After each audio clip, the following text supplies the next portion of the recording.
Hello दोस्तों, स्वागत है आप सभी का एक बार फिर से आपके और हमारे इस प्यारे से YouTube channel science study well में। दोस्तों, आज के इस वीडियो में हम आप लोगों को 3 बहुत ही महत्वपूर्ण नियम को समझाने वाले हैं मेरे भाई। ठीक है, 3 बहुत ही महत्वपूर्ण नियम को समझेंगे और साथ ही साथ हम लोग समझेंगे कि कैसे हम लोग प्रूफ करेंगे। ठीक है, जैसे पहला हमारे पास आता है बच्चों गॉस का नियम। सबसे पहले हम लोग जानेंगे कि गॉस का नियम क्या है, फिर उसके बाद गॉस के नियम का फार्मूला को हम लोग यहाँ पे डेरिवेशन करेंगे। ठीक है, प्रूफ करेंगे।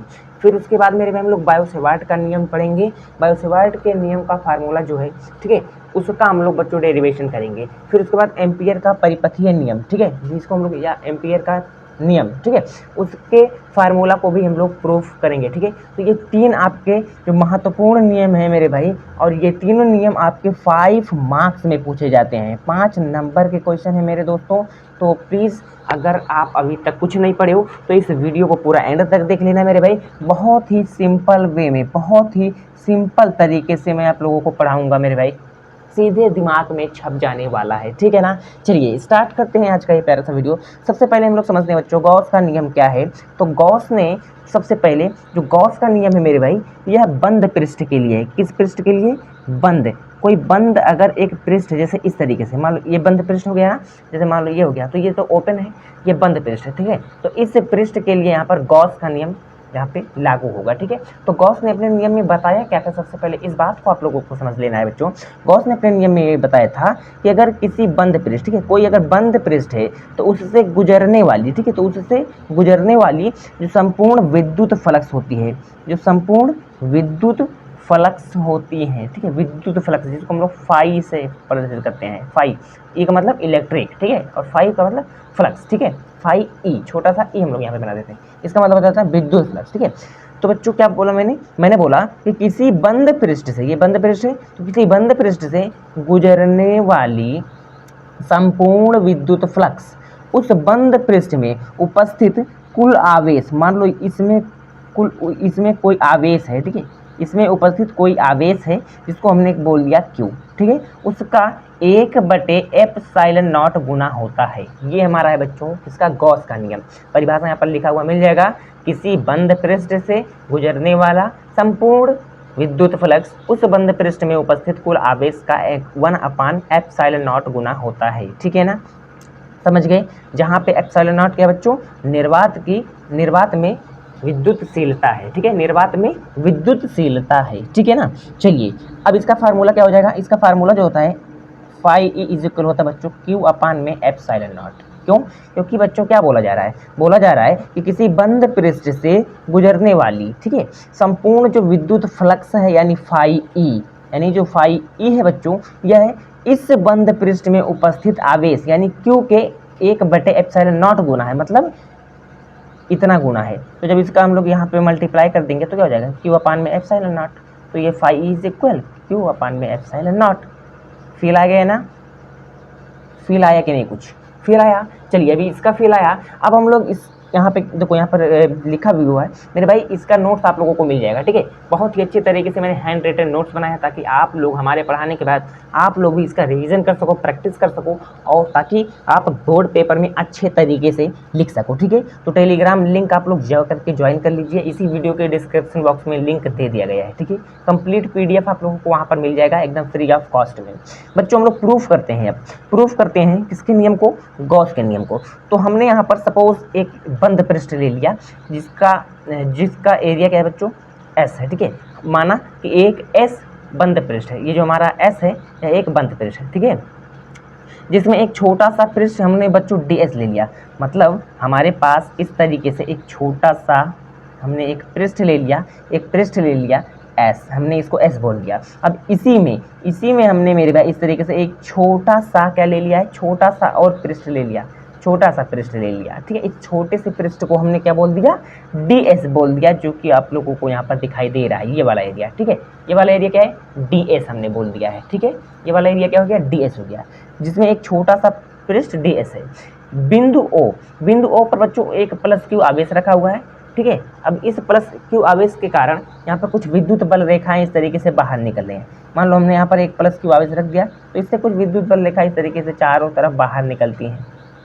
इस तरीके से, ठीक है। तो हमने केवल 2 ही दिखाया है, यहाँ पे 2 ही दिखाया है, जो कि यहाँ पर यही हमें यूज़ में लेना है ना, तो हमने यही इसीलिए दिखाया है, ठीक है। अब बच्चों ये हो गया।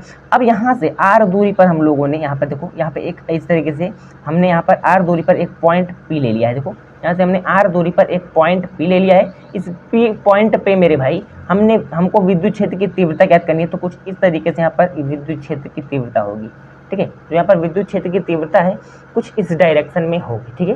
ये इस तरीके से जा रही है, विद्युत क्षेत्र की तीव्रता इस डायरेक्शन में होगी, और ये जो इसके बीच का जो एंगल होगा ये हमारा हो जाएगा मान लो थीटा, ठीक है। इसको हम लोग थीटा मान लेंगे, यहाँ पर दिखाया नहीं गया, बट इसको आप लोग मान सकते हो, ये हमारा हो गया थीटा एंगल, ठीक है ना।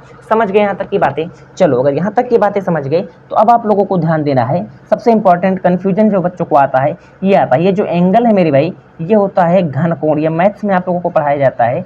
ये जो घन कोण होता है इसको हम लोग बोलते हैं डी ओमेगा, ठीक है। ये होता है घन कोण। जैसे अगर मैं इसका फील दूँ आप लोगों को, फील, ठीक है, इसका अगर मैं फील दूँ तो आपने तरबूज खाया है, आपने तरबूज को खाया होगा बच्चों, तरबूज, हिरमाना जिसको हम लोग बोलते हैं गाँव की लैंग्वेज में। इस तरीके से मान लो आपने तरबूज लेने गए, आप तरबूज लेने गए तो वो तरबूज वाला कुछ इस शेप में आप लोगों को कट करके देता है, इतने शेप में, ठीक है। ऐसे इतना शेप, अगर इसका शेप देखा जाए तो इस तरीके से कुछ होगा, ऐसे कट करके देता है, ऐसे, मतलब इतना पार्ट ऐसे गोल सा है तो एक इस तरीके से इधर से काटेगा, एक इधर से काटेगा, ऊपर से करके बीच का पार्ट निकाल देगा, इस तरीके से बीच का पार्ट निकाल देगा। तो ये जो एंगल बनता है तरबूज वाला, यही होता है हमारा घन कोण, सॉलिड एंगल, घन कोण। और इसको हम लोग डी ओमेगा से, ये ओमेगा है, ठीक है, डी ओमेगा से हम लोग प्रदर्शित करते हैं, ठीक है मेरे भाई। चलिए अगर यहाँ तक की बातें समझ आ गई तो अब यहाँ पे हम लोग जो जो यहाँ पर किए हैं वो सब यहाँ पर लिख देंगे, ठीक है, ताकि अच्छे नंबर मिले। माना कि यहाँ पर आप लोग बहुत कंफ्यूजन में रहते हो कि भैया माना कि हम लोग कैसे लिखेंगे। जो मैंने बताया है देखो यहाँ पर भी मैंने बता दिया है, यहाँ पर नोट्स में आप लोगों को मिल जाएगा, ठीक है, और यहाँ पर लिखा हुआ भी मिल जाएगा कि माना कि एस एक बंद पृष्ठ है जिसमें एक छोटा सा पृष्ठ डी एस है। एस हमारे पास एक बंद पृष्ठ है, इसमें एक छोटा सा पार्ट हमने ले लिया है डी एस, ठीक है। बिंदु ओ पर बच्चों एक प्लस क्यू आवेश रखा हुआ है जिसके कारण अल्प पृष्ठ ds के बिंदु P पर विद्युत क्षेत्र की तीव्रता E है, ठीक है। मतलब मेरे भाई यहाँ पर हमने एक प्लस क्यू आवेश रख दिया, अब इसके कारण यहाँ पर कुछ विद्युत बल रेखाएं इस तरीके से बाहर निकल रही हैं, ठीक है। अब यहाँ से हम लोगों ने r दूरी पर एक पॉइंट P ले लिया है जो कि कहाँ पे स्थित है, इस छोटे अल्पांश में, यानी ds पृष्ठ पे स्थित है। वहाँ पर जो विद्युत क्षेत्र की तीव्रता होगी कुछ इस डायरेक्शन में होगी, ठीक है। समझ में आएगी बातें। तो वही यहाँ पर लिखा गया है कि बिंदु P पर विद्युत क्षेत्र की तीव्रता E है एवं केंद्र पर बना घन कोण डी ओमेगा है। केंद्र पर जो बना घन कोण है उसको हम लोगों ने क्या बोल दिया, डी ओमेगा बोल दिया। केंद्र से बिंदु P की दूरी r है, केंद्र से बिंदु P की दूरी r है, मैंने आपको पहले ही बता दिया, ठीक है। अगर यहाँ तक की बातें समझ आ गई तो अब हम लोग चलते हैं बच्चों, इसका कैलकुलेशन देखते हैं कि किस तरीके से हम लोगों को कैलकुलेशन करना है, ठीक है। चलिए तो सबसे पहले हम लोग यहाँ पर बिंदु P पर क्या निकालेंगे मेरे भाई, ये जो हमारा बिंदु P है यहाँ पर विद्युत क्षेत्र की तीव्रता। तो विद्युत क्षेत्र की तीव्रता का फार्मूला आप लोगों को पता है, बिंदु P पर विद्युत क्षेत्र की तीव्रता, ठीक है। बिंदु P पर यहाँ पर हम लोग निकालेंगे सबसे पहले विद्युत क्षेत्र की तीव्रता। तो हम लोगों को मालूम है E इज इक्वल 1/, E क्या होता है विद्युत क्षेत्र की तीव्रता 1/4πε0 इंटू क्यू अपान में r स्क्वायर, ठीक है, ये हो गया। अच्छा भैया अब चलते हैं हम लोग कहाँ, अब हम लोगों को सबसे पहले हम लोगों को आखिर निकालना क्या है, हम लोगों को क्या निकालना है, गॉस ने नियम जो अपना दिया था किस पे दिया था, एक बंद पृष्ठ है, उस बंद पृष्ठ से निकलने वाली जो विद्युत फ्लक्स हो हैं उस जो बंद पृष्ठ है उसमें उपस्थित कुल आवेश का 1/ε0 गुना होता है। तो सबसे पहले मेरे भाई हम लोगों को इस बंद पृष्ठ से निकलने वाली संपूर्ण फ्लक्सों की संख्या ज्ञात करनी है। तो सबसे पहले हम लोग इस छोटे वाले पृष्ठ से यहाँ पर क्या निकालेंगे, निकलने वाली फ्लक्सों की संख्या। क्योंकि अगर मान लो हमारे पास एक बहुत बड़ा इस तरीके से रॉड है, ठीक है, बहुत बड़ा रॉड है जिसको हम लोग एक साथ नहीं कैलकुलेट कर सकते कि कितना ग्राम है या कितना किलोग्राम है। तो सबसे पहले हम लोग इतने पार्ट को कैलकुलेट कर लेंगे। अगर इतना पार्ट हम लोगों को पता चल गया कि 1 किलोग्राम है, तो अगर इस तरीके से मान लो हमारे पास इस तरीके से मान लो इतना भाग हम लोगों को पता चलेगा कि 1 किलोग्राम का है, तो हम लोग इसी को इंटीग्रेशन का मतलब होता है जोड़ना, समाकलन का मतलब होता है जोड़, ठीक है। तो बच्चों अगर हम लोगों को पता चल गया कि इतना 1 किलोग्राम है, तो हम लोगों को ये भी आगे इस तरीके से हम लोग पता लगा सकते हैं कि नहीं, पता लगा सकते हैं ना इंटीग्रेट करके।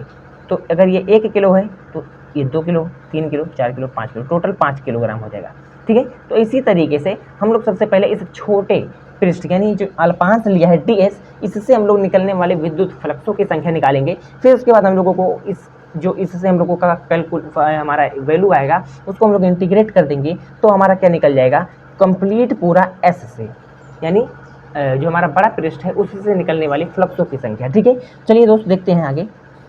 देखो सबसे पहले हम लोग निकालेंगे बिंदु P पर विद्युत क्षेत्र की तीव्रता। तो विद्युत क्षेत्र की तीव्रता E is equal 1/4 pi epsilon naught into Q/r² होता है। चलिए आगे बढ़ते हैं। अब हम लोग निकाल लेते हैं ds से निकलने वाले फ्लक्सों की संख्या। तो ds पृष्ठ से निकलने वाली फ्लक्सों की संख्या सबसे पहले हम लोग जब निकालेंगे तो इसको हम लोग बोल देंगे d phi e, क्योंकि बच्चों हम लोग यहाँ पर क्या ले रहे हैं, छोटा वाला पृष्ठ ले रहे हैं। तो छोटे वाले पृष्ठ से सिंपल सी बात है यार, छोटा हमारा विद्युत फ्लक्स होगा, तो इसीलिए हम लोग इसको बोल देंगे d phi e। ठीक है, d phi e जो हमारा हो जाएगा वो होगा E into D S cos theta, E into D S cos theta. अब E का वैल्यू हम लोगों को यहाँ से पुट कर देना है, इसीलिए मैंने आपको सबसे पहले बिंदु P पर विद्युत क्षेत्र के तीव्रता का फॉर्मूला यूज किया। ठीक है, तो E is equal 1/4 pi epsilon not Q/r² का यहाँ पर हम लोग वैल्यू रख देंगे E के जगह पे। ठीक है, तो E के जगह पर जब हम लोग इसका वैल्यू रखेंगे मेरे भाई, तो ये हो जाएगा d phi e is equal 1/4 pi epsilon naught into Q/r²। E का वैल्यू रखेंगे और ये जो आगे का वैल्यू है ds cos थीटा, इसको एज इट इज यहाँ पर रख देंगे। ठीक है, समझ में आ गया यहाँ तक की बातें। चलिए अगर आगे देखते हैं मेरे भाई, आप लोगों को अगर पता हो कि ds into cos theta, ds into cos theta अपार में r², ये जो होता है मेरे भाई, ये क्या होता है, यही हमारा होता है घन कोण यानी सॉलिड एंगल, यही हमारा होता है घन कोण मेरे भाई। ठीक है, ये याद कर लेना है, मैथ्स वाले समझ में आ रहे होंगे, ये 11th का टॉपिक है, 11th में आप लोग मैथ्स में पढ़ते हो घन कोण। अब अभी हमने देखा घन कोण क्या है, डी ओमेगा। ठीक है, डी ओमेगा, तो इसके जगह पर हम लोग क्या लिख देंगे मेरे भाई, डी ओमेगा लिख देंगे। तो D phi E is equal क्या हो जाएगा, ये इधर आ जाएगा, तो ये हो जाएगा क्यू बटे में 4 पाई एप्सिलॉन नॉट इंटू इतना वैल्यू जो हमारा हो गया, ये क्या हो गया, ये हमारा हो गया डी ओमेगा। ठीक है, अभी हमने यहाँ पर बताया है कि घन कोण। ठीक है, तो ये हमने लिख दिया डी ओमेगा। ठीक है, चलिए अच्छा ये 2 स्टेप हो गया, आप लोग मत लिखिए यही स्टेप। ठीक है, तो ये हमारे पास क्या निकल गया मेरे भाई, ये हमारे पास निकल गया ds पृष्ठ से निकलने वाली फ्लक्सों की संख्या कितनी होगी बच्चों, Q/4 पाई epsilon naught into D omega, इतना। ठीक है, अब हम लोगों ने जब ds से निकाला तो हमारे पास जो फॉर्मूला आया वो क्या आया, वो आया Q/4 पाई एप्सिलॉन नॉट, ठीक है, इंटू डी ओमेगा, इतना आया। अब मेरे भाई जब हम लोगों को S पृष्ठ से निकलने वाली फ्लक्सों की संख्या निकालनी होगी तो हम लोग इसका समाकलन कर देंगे। ये जो ds पृष्ठ से निकलने वाली फ्लक्सों की संख्या है इसका हम लोग समाकलन कर देंगे। अभी मैंने बताया कि अगर हम लोगों को इतना बड़े रॉड का वेट कैलकुलेट करना है तो, और इसमें कुछ पार्टीशंस इस तरीके से कर दिए गए हैं। ठीक है, तो हम लोगों को अगर इतना कैलकुलेट कर सकते हैं तो हम लोग मान लो अगर इतना हम लोगों ने कैलकुलेट किया 1 किलोग्राम है तो इसी के बेस पे हम लोग आगे कर सकते हैं, इंटीग्रेट कर देंगे तो हमारा कंप्लीट पूरा मिल जाएगा, है ना। समझ में आ रही है बातें। तो जब हमने यहाँ पर इस छोटे वाले पृष्ठ से जो निकलने वाली फ्लक्सों की संख्या है उसका कैलकुलेशन किया तो वो कितना आ रहा है, वो आ रहा है मेरे भाई Q/4 पाई epsilon naught into D omega. अब हम लोग इस कंप्लीट S से कितना विद्युत फ्लक्स निकलेगा उसकी संख्या ज्ञात करेंगे। ठीक है, तो संपूर्ण पृष्ठ S से निकलने वाली पृष्ठों की संख्या, तो हम लोगों ने बच्चों फाई ई इसको ले लिया क्योंकि कंप्लीट पूरा S पृष्ठ से अब हम लोग क्या निकाल रहे हैं, फ्लक्सों की संख्या निकाल रहे हैं। ठीक है, फ्लक्सों की संख्या, पृष्ठ नहीं, फ्लक्सों की संख्या लिखने में गलती हो गया। ठीक है, फाई ई इज इक्वल, अब हमने अभी आपको बताया ना कि इसका इंटीग्रेशन कर देना है, समाकलन का मतलब होता है जोड़। तो हमने इतने के लिए अगर निकाल लिया है, हमने मान लो इस तरीके से हमारा एक पृष्ठ है, हमने इतने के लिए निकाल लिया है तो इतने के लिए फिर इतना ऐसे करके हम लोग कंप्लीट पूरे के लिए निकाल सकते हैं। ठीक है, तो वही यहाँ पर कर रहे हैं। Phi E is equal integration of D phi E. ठीक है, अब डी फाई ई का वैल्यू हम लोग यहाँ पर रख देंगे, Q/4 पाई एप्सिलॉन नॉट हो जाएगा। अब मेरे भाई Q/4 पाई एप्सिलॉन नॉट क्या है, या एक कांस्टेंट वैल्यू है और कांस्टेंट वैल्यू का समाकलन नहीं होता है। ठीक है, कांस्टेंट ये हमारा है कांस्टेंट, और कांस्टेंट का समाकलन नहीं होता है, मैथ्स वाले पढ़े होंगे, कांस्टेंट का समाकलन नहीं किया जाता है। तो q अपान में 4 पाई एप्सिलॉन नॉट यहाँ पर क्या हो जाएगा बच्चों, बाहर आ जाएगा। ठीक है, तो ये देखो समाकलन से बाहर आ गया, तो q upon 4 pi epsilon not समाकलन से बाहर आ गया। समाकलन होगा केवल डी ओमेगा का, और डी ओमेगा का जो समाकलन होता है यह 4 पाई के इक्वल होता है। समाकलन of D omega is equal 4 पाई। ठीक है, 4 पाई, ये आप लोगों को याद रखना है। सबसे पहले आप लोगों को ये याद रखना है D S cos theta upon में आर स्क्वायर, ये होता है डी ओमेगा। ठीक है, और ये जो डी ओमेगा है इसका इंटीग्रेशन होता है 4 पाई।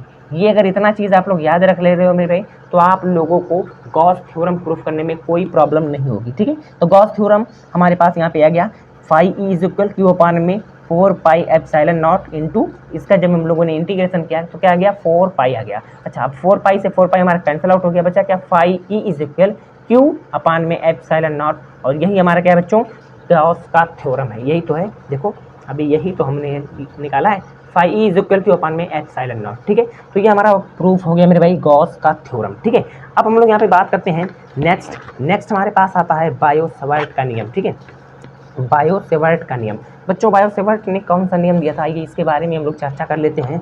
तो बायो-सेवर्ट ने जो रूल दिया था वो क्या दिया था, इन्होंने बच्चों बताया था कि एक हमारे पास कोई चालक तार है, अगर इसमें हम लोग कोई करंट प्रवाहित कर रहे हैं तो ये अपने चारों तरफ क्या करता है, चुंबकीय क्षेत्र उत्पन्न कर लेता है। तो उसको नापने के लिए, उसको मापने के लिए इन्होंने एक नियम दिया। समझ में आ गया, कोई हमारे पास एक देखो यहाँ पर लिखा है, यह नियम सरल धारावाही चालकों के निकट चुंबकीय क्षेत्र के मापन के लिए एक नियम है। ठीक है, इन्होंने कौन सा नियम दिया, इन्होंने दिया कि अगर मान लो आप एक तार ले रहे हो, उसमें अगर करंट प्रवाहित कर रहे हो यानी धारा बह रही है, तो वो अपने चारों तरफ चुंबकीय क्षेत्र उत्पन्न करेगी। ठीक है, तो कितना चुंबकीय क्षेत्र उत्पन्न कर देगी ये भी तो जानना जरूरी है। तो इन्होंने कैलकुलेशन फार्मूला दिया ताकि हम लोग किसी भी धारावाही चालक के निकट चुंबकीय क्षेत्र को माप सके, मेजर कर सकें। ठीक है, आइए समझते हैं। हमने सबसे पहले यहाँ पर एक एक्स वाई, ये जो एक्स है बच्चों और ये वाई है, ठीक है, हमने एक्स और वाई इतनी लंबाई का एक क्या ले लिया है, तार ले लिया है। ठीक है, अब इस तार में हमने धारा प्रवाहित किया है स्मॉल आई या आई, जो भी आप लोग बोलो। ठीक है, धारा प्रवाहित किया है आई। ठीक है, अब इस पे हमने बच्चों यहाँ ये जो चालक तार है, यहाँ से हमने एक बिंदु ले लिया है पी, और ये डिस्टेंस जो है कितना है, आर है। आर डिस्टेंस पे हमने एक पॉइंट ले लिया है पी, और इस पी पॉइंट पे हम लोगों को क्या निकालना है, डी बी निकालना है, यानी चुंबकीय क्षेत्र निकालनी है, डी बी। ठीक है, चुंबकीय क्षेत्र निकालनी है, चुंबकीय क्षेत्र की गणना करनी है। ठीक है, और ये जो हमारा जो ये दूरी है और ये जो वायर है, इसके बीच जो एंगल बन रहा है वो कितना बन रहा है, थीटा बन रहा है। ठीक है, थीटा बन रहा है। यहाँ तक की बातें समझ आ गई। तो सबसे पहले हम लोग माना होना वो जो लिखते हैं उसको लिखते हैं। तो माना एक्स वाई एक चालक है या एक तार है या एक चालक तार है। ठीक है, जिसमें विद्युत धारा आई प्रवाहित हो रही है। ठीक है, विद्युत धारा आई प्रवाहित हो रही है। इस चालक का एक छोटा सा अल्पांश, ओके, ये छोटा सा हम लोगों ने रेड कलर का जो है, ये इसको हम लोगों ने अल्पांश ले लिया है। ठीक है, सबसे पहले मेरे भाई हम इस अल्पांश के कारण क्या निकालेंगे, चुंबकीय क्षेत्र निकालेंगे। फिर उसके बाद हम लोग यहाँ पर इंटीग्रेशन कर देंगे तो हमारा कंप्लीट सबके लिए निकल जाएगा, है ना। तो देखना, आगे देखना स्टेप, अल्पांश जिसकी लंबाई dl है, इस चालक तार से r दूरी पर हमारे पास एक पॉइंट P है बच्चों, जहाँ पर हम लोगों को चुंबकीय क्षेत्र निकालना है। ठीक है, यहाँ तक आप लोगों को माना है, जो ये लिख लेना है। ठीक है, अब हम लोग इसका फाइनल कैसे डेरिवेशन करेंगे। ठीक है, तो इन्होंने कुछ नियम और बताया था, तो पहला तो आप लोगों को क्या याद कर लेना है, समझ लेना है कि बायो-सेवर्ट का नियम किसके लिए बच्चों, बायो-सेवर्ट का नियम किसी धारावाही चालक के निकट चुंबकीय क्षेत्र के मापन के लिए एक नियम है। और हमने आपको यहाँ पर इसके डायग्राम को समझा दिया है, माना कैसे लिखना है। सपोज हमारे पास एक्स वाई एक तार है बच्चों और इसमें धारा आई प्रवाहित हो रही है। ठीक है, इस चालक का एक छोटा सा अल्पांश हमने ले लिया है dl, और बच्चों इस चालक तार से r दूरी पर एक पॉइंट P है, जहाँ पर हम लोगों को चुंबकीय क्षेत्र की गणना करनी है। ठीक है, और ये जो चालक तार है और ये जो r दूरी पर एक पॉइंट P हो, जहाँ पर हम लोगों को चुंबकीय क्षेत्र की गणना करनी है, इन दोनों के बीच जो एंगल है वो है बच्चों थीटा, और ये थीटा क्या है, ये साइन थीटा है। अभी हम लोग आगे देखेंगे तो आप लोगों को बहुत ही अच्छे तरीके से समझ में आ जाएगा। ठीक है, तो इन्होंने दो तीन चीज़ों को यहाँ पर बताया है। पहला चीज़ इन्होंने ये बताया बच्चों कि जो हमारा चुंबकीय क्षेत्र है यानी dB, ठीक है, ये जो हमारा dB है ये प्रोपोर्शनल है किसके, इसमें जो बह रही धारा I है। ठीक है, और इन्होंने दूसरा अपना बात बताया कि जो dB है यह डायरेक्टली प्रोपोर्शनल है मेरे भाई किसके, आप लोगों को मैं बता रहा हूँ, ये डायरेक्टली प्रोपोर्शनल है, ये डायरेक्टली प्रोपोर्शनल है DL, यानी ये जो अल्पांश है, ये जो अल्पांश है DL, इन्होंने दूसरी बात बताई। तीसरी बात इन्होंने क्या बताई, तीसरी बात इन्होंने बताई कि ये जो DB है, ये जो DB है, ये जो एंगल बन रहा है जहाँ पर हम लोगों को पॉइंट P पर विद्युत क्षेत्र की तीव्रता ज्ञात करनी है, और ये जो हमारे पास वायर है, ये जो हमारे पास तार है जिस, ठीक है, इन दोनों के बीच जो एंगल है ये साइन थीटा, इस साइन थीटा के बच्चों क्या है, साइन थीटा के डायरेक्टली प्रोपोर्शनल है, ठीक है, ठीक है, समानुपाती है ये इन तीनों के, किसके, उसमें उस जो हमारा तार है उसमें प्रवाहित विद्युत धारा के, और वहाँ पर उसके अल्पांश DL के, और उसके बाद उसके एंगल साइन थीटा के, ठीक है। और नेक्स्ट बच्चों यहाँ पर समझ लेना है, जो DB यानी विद्युत क्षेत्र की तीव्रता है वह यूनिवर्सली प्रोपोर्शनल है उसके, जहाँ पर विद्युत क्षेत्र की तीव्रता ज्ञात करनी है, ठीक है, जहाँ पर विद्युत क्षेत्र की तीव्रता ज्ञात करनी है r दूरी पर, उसके वर्ग के व्युत्क्रमानुपाती है, ठीक है। वही चीज़ यहाँ पर आप लोगों को लिखा हुआ मिल जाएगा कि चुंबकीय क्षेत्र DB चालक में प्रवाहित धारा I के समानुपाती होती है। दूसरी बात तो हमने तो यहाँ पर DB डायरेक्टली प्रोपोर्शनल I, चुंबकीय क्षेत्र DB धारावाही अल्पांश की लंबाई DL के समानुपाती है, ठीक है। तीसरी बात इन्होंने बताया कि चुंबकीय क्षेत्र DB धारा तथा अल्पांश को बिंदु P से मिलाने वाली रेखा के मध्य बने कोण साइन थीटा के समानुपाती है, ठीक है। ये हो गया DB प्रोपोर्शनल है साइन थीटा। फिर चौथी बात इन्होंने बताई कि चुंबकीय क्षेत्र DB अल्पांश तथा P बिंदु के मध्य की दूरी के वर्ग के व्युत्क्रमानुपाती होती है। तो DB यूनिवर्सली प्रोपोर्शनल है, यानी व्युत्क्रमानुपाती है 1/r² के, ठीक है। r क्या है, r दूरी है जो कि अल्पांश से, जहाँ पर हम लोगों को विद्युत क्षेत्र की तीव्रता ज्ञात करनी है, उसके बीच का दूरी हमने r लिया है ना, ये देखो r लिया है हमने, तो इसके वर्ग के व्युत्क्रमानुपाती है, ठीक है। तो यहाँ पर फाइनली क्या मिल जाएगा मेरे भाई, अगर तीनों को हम लोग ऐड करें तो DB यानी विद्युत क्षेत्र की विद्युत चुंबकीय क्षेत्र जो होगा ये डायरेक्टली प्रोपोर्शनल होगा IDL साइन थीटा। क्या ये देखो, ये सब हो गया, ये सब ऊपर में आ जाएगा IDL साइन थीटा, तो ये हो जाएगा DB प्रोपोर्शनल हो जाएगा डायरेक्टली IDL साइन थीटा, और ये नीचे में क्या हो जाएगा r² हो जाएगा, नीचे में है ना, बटे में है तो नीचे में r² हो जाएगा। अब ये जो प्रोपोर्शनल का चिन्ह हटेगा तो एक कांस्टेंट आएगा k, IDL sine theta upon में r², ये हो जाएगा। अब ये जो बच्चों k है, जहाँ पर k क्या है, μ0 अपान में 4π, जैसे हम लोग विद्युत क्षेत्र में विद्युत क्षेत्र की तीव्रता वो उसमें क्या रखते थे 1/4πε0 है ना, वो रखते थे। तो ठीक उसी प्रकार से यहाँ पर हमारा जो कांस्टेंट है μ0 अपान में 4π आता है, और ये आगे और इनटू ये हो जाएगा IDL साइन थीटा अपान में r², ये हो जाएगा। जहाँ पर मेरे भाई ये जो μ0 4π का जो वैल्यू है वह क्या है 10⁻⁻7 न्यूटन प्रति एम्पियर², ठीक है। ये हमारा होता है μ0 अपान 4π इक्वल हो जाएगा 10⁻⁻7 न्यूटन प्रति एम्पियर, ठीक है। अगर यहाँ तक की बातें समझ आ गई तो हमारा फाइनल इक्वेशन जो है बच्चों ये हो जाता है, ठीक है। देखो ये हमारा फाइनल इक्वेशन हो जाता है, ठीक है। तो इन सभी का आप लोगों को नोट्स मिल जाएगा, मैंने एक एक चीज़ आप लोगों को यहाँ पर समझा दिया है मेरे भाई। अब हम लोग यहाँ पे समझते हैं नेक्स्ट हम लोग समझ लेते हैं कि एम्पियर का परिपथीय नियम या एम्पियर का नियम क्या कहलाता है, ठीक है। एम्पियर का परिपथीय नियम क्या होता है बच्चों, एम्पियर का जो नियम है या एम्पियर का परिपथीय नियम ये क्या कहता है, ये कहता है कि किसी बंद वक्र के चारों ओर चुंबकीय क्षेत्र, किसी बंद वक्र के चारों ओर चुंबकीय क्षेत्र B का रेखीय समाकलन उस वक्र द्वारा घिरी कुल धारा I का μ0 गुना होता है। इन्होंने कहा ये BDL = μ0 × I। इन्होंने कहा कि ये जो चुंबकीय क्षेत्र है, ठीक है, एक्टिव, ये दोनों क्या सदिश राशि है ना, ये दोनों क्या सदिश राशि हैं। और ये जो सदिश राशि, अगर दो सदिश राशि हैं और उसका अगर यहाँ पर बच्चों डॉट प्रोडक्ट है तो वो कितना आ रहा है, वो देखो यहाँ पर धारा क्या है, एक अदिश राशि है ना। तो यहाँ पर बच्चों क्या हो जा रहा है कि एक यहाँ पे देखो ये सदिश राशि है, ये भी सदिश राशि है, ठीक है, और दो सदिश राशियों का डॉट प्रोडक्ट यहाँ पर एक अदिश राशि आ रहा है ना, आ रहा है ना। तो सबसे पहले इंपॉर्टेंट बात तो ये यहाँ पर आप लोगों को समझ लेनी है। और दूसरी बात इन्होंने अपने यहाँ पर क्या बताया था कि किसी बंद वक्र के चारों ओर जो चुंबकीय क्षेत्र होता है DB, ठीक है, और उसका रेखीय समाकलन मतलब लंबाई, तो यहाँ पर देखो हम लोगों ने क्या ले लिया है, DL ले लिया है, ठीक है। तो उसका रेखीय समाकलन उस वक्र द्वारा घेरा कुल धारा का देखो कुल धारा का यानी I का, ठीक है, कितना म्यू नॉट गुना होता है, यहाँ पर हमने म्यू नॉट से मल्टीप्लाई कर दिया। तो ये हमारा होता है बच्चों फार्मूला।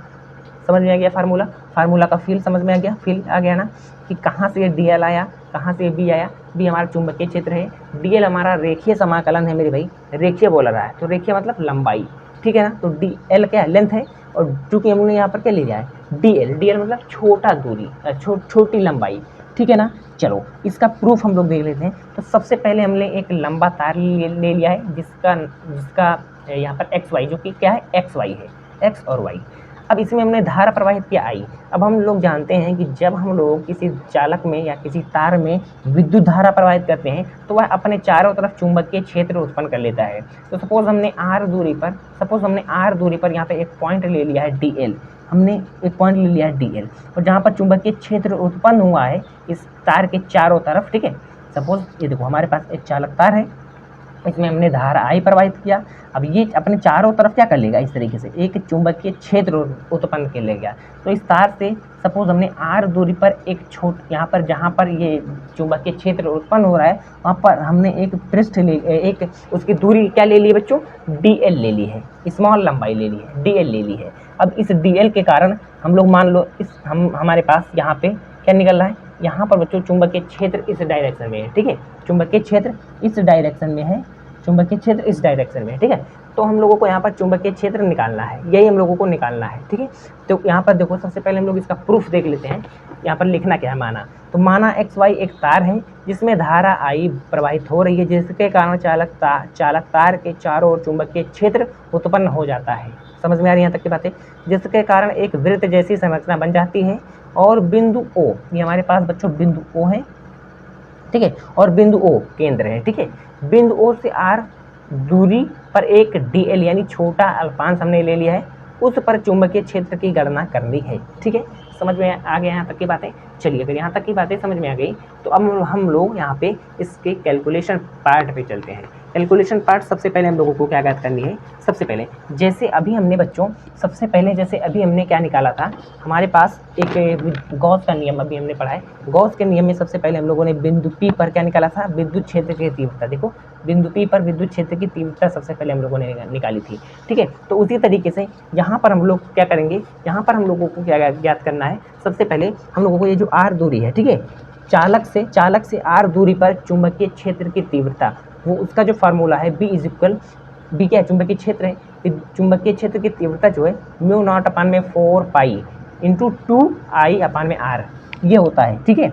जैसे यहाँ पर विद्युत क्षेत्र की तीव्रता क्या होती है 1/4 pi epsilon naught into Q upon में आर स्क्वायर, वैसे बच्चों विद्युत चुंबकीय क्षेत्र की तीव्रता जो होती है ये होती है B is equal mu naught upon में 4 पाई 2I अपान में आर। चाहो तो आप लोग यहाँ से इसको कैंसिल करके कैसा लिख सकते हो, म्यू नॉट अपान में 2 पाई और I अपान में आर। बट अभी इसको हम लोग कैंसिल आउट नहीं, सिंप्लीफाई नहीं करेंगे, इसको एज इट इज़ रहने देते हैं, ठीक है।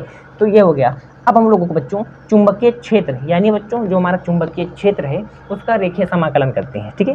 कैसे, ये जो हमारा चुंबकीय क्षेत्र है निकला है, ये जो चुंबकीय क्षेत्र है की तीव्रता निकली, इसका हम लोग रेखीय समाकलन कर देते हैं।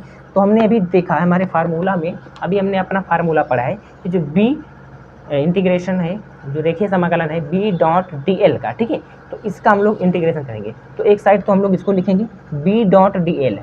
अब हमारे पास बच्चों क्या आता है, हमारे पास आ रहा है इस बी का जो हमारे पास वैल्यू है, हमारे पास बी अभी हमने चुंबकीय क्षेत्र की तीव्रता का वैल्यू निकाला है, तो वो क्या है म्यू नॉट अपान में 4 पाई इंटू 2I अपान में आर, ठीक है, ये आ गया। अच्छा अब हम लोग बच्चों यहाँ पर रेखीय समाकलन कर रहे हैं, तो इसीलिए हम लोग यहाँ पर लंबाई का यहाँ पर क्या करेंगे बच्चों इंटू डी एल कर देंगे, लंबाई, ठीक है। यहाँ पर हम लोग क्या कर देंगे डी एल कर देंगे, ठीक है। समझ में आ रही बातें। अब हम लोग जब यहाँ पे डी एल कर देंगे, ठीक है, तो ये हमारे पास कांस्टेंट वैल्यू है। जैसे आप लोगों को याद होगा कि बच्चों अभी हमने जस्ट पढ़ा है गॉस के नियम में कि कांस्टेंट अगर है कोई तो उसका समाकलन नहीं होता है, कांस्टेंट वैल्यू का समाकलन नहीं किया जाता है। तो जो म्यू नॉट अपान में 4 पाई इंटू 2I अपान में आर है, ये क्या है, यह एक कांस्टेंट है। तो इस कांस्टेंट का यहाँ पर बच्चों समाकलन नहीं होगा, तो इसको हम लोग बाहर यहाँ पे कर दिए हैं। देखो दूसरे स्टेप में म्यू नॉट अपान में 4 इंटू 2i अपान में r, इसको हम लोगों ने बाहर कर दिया है। और जो हमारे पास समाकलन होगा, जो रेखीय समाकलन है, इसका हम लोग करेंगे dl का करेंगे, ठीक है, dl। अब ये जो बच्चों यहाँ पर देखो dl है, ये कि जो हमारे पास यहाँ पे dl है, इसका हम लोग रेखीय समाकलन करेंगे। अब इसका रेखीय समाकलन जब हम लोग करेंगे तो आप लोग ही सोचो, ये छोटा सा पार्ट है। अच्छा, समाकलन का मतलब होता है जोड़, समाकलन का मतलब होता है जोड़, ठीक है, समाकलन का मतलब होता है जोड़। तो इस तरीके से अगर हम लोग छोटे छोटे पार्टों को जोड़ेंगे ऐसे ऐसे ऐसे ऐसे, तो ये कंप्लीट क्या कर लेगा, कंप्लीट बच्चों एक वृत्त का परिधि बन जाएगा। वृत्त का परिधि, परिधि बनेगा कि नहीं, वृत्त का परिधि है ना। अगर मान लो ये इस तरीके से है तो ये क्या है, ये r त्रिज्या है, ये r त्रिज्या है, तो ये क्या है, ये जो किनारे साइड साइड का है, ठीक है, ये क्या है, ये वृत्त का परिधि हो जाएगा, वृत्त का परिधि, परिधि।